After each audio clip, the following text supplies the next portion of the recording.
Story this week, the new Senate Republican health care bill.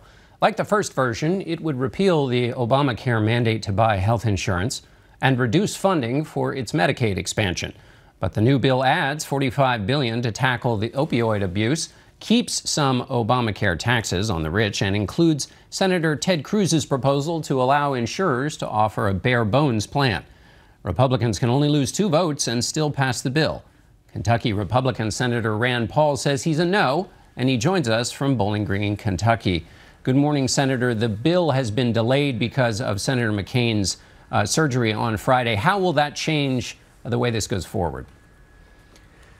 You know, I think the longer the bill's out there, the more conservative Republicans are going to discover that it's not repeal, and the more that everybody's going to discover that it keeps the fundamental flaw of Obamacare. It keeps the insurance mandates that cause the prices to rise, which chase young, healthy people out of the marketplace and leads to what people call adverse selection, where you have a sicker and sicker insurance pool and the premiums keep rising through the roof.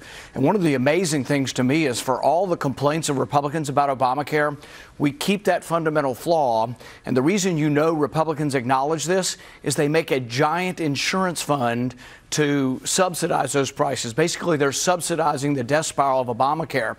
So for all Republicans' complaints about the death spiral of Obamacare, they don't fix it. They simply subsidize it with taxpayer monies, which I just don't agree with at all. Well, and the proponents of that insurance idea argue that to transfer from the system they would like, a more free market approach, you need some kind of transition. In this case, you pay insurance companies to take care of those people who are the sickest.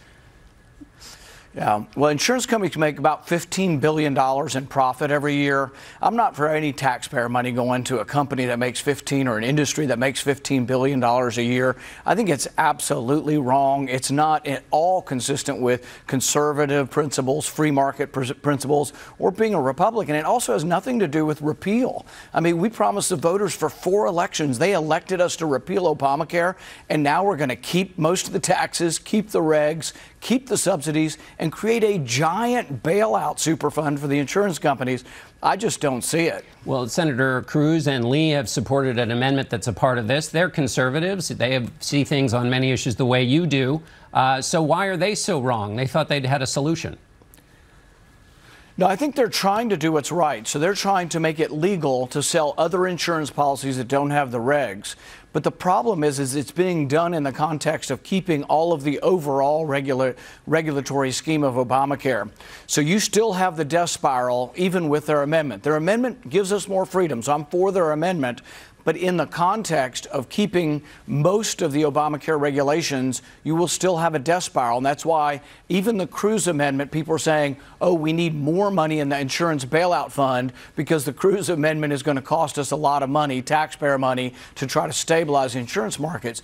The bottom line is insurance companies, I have no problem with them making a profit, but they need to earn it honestly by selling people something they want. The taxpayers shouldn't be buying insurance. The reason that we talk about a death spiral is there are a lot of sick people out there, and it's not traditionally been the case that insurance companies rush to cover the sickest people first because they're quite expensive. So how do you solve that problem? That's what a lot of these attempts that you don't like are trying to do. Exactly, and I don't think any of them fix the problem. The death spiral continues. I have a solution, and I think it would go a long way towards fixing this. The individual market is a terrible place to be. If you're a plumber and your wife gets breast cancer and you're an insurance pool of 2, it's a terrible place to be. I have great sympathy for people who get sick when it's just them and their spouse or their family. I would let everyone in the individual market join a group plan. How would I do that? I'd let group plans be formed by anybody that wants to form them. Chamber of Commerce, Farm Bureau, credit unions, you name it. I'd let anybody form an association. And what would happen is almost everybody would flee the individual market because it's a terrible place. But you know what would also happen? The risk would be taken care of out of the profit of the insurance companies because everybody would be in a group plan. Right now, the insurance companies have gamed the system such that they get enormous profit from the group plans, and then they lose money in the individual markets, and they whine, and they come to Washington, they write the bill, and they get bailed out. It's a terrible situation. Well, the complaint about that is that people will associate with healthier people. Their premiums will be low. The sicker will be stuck in their association of sick people, and the premiums will be high. But let me get just a question. Well, actually, no. One of the things that is written into the rule is that all comers have to be taken, and so there Isn't that a regulation? What happens is everybody's.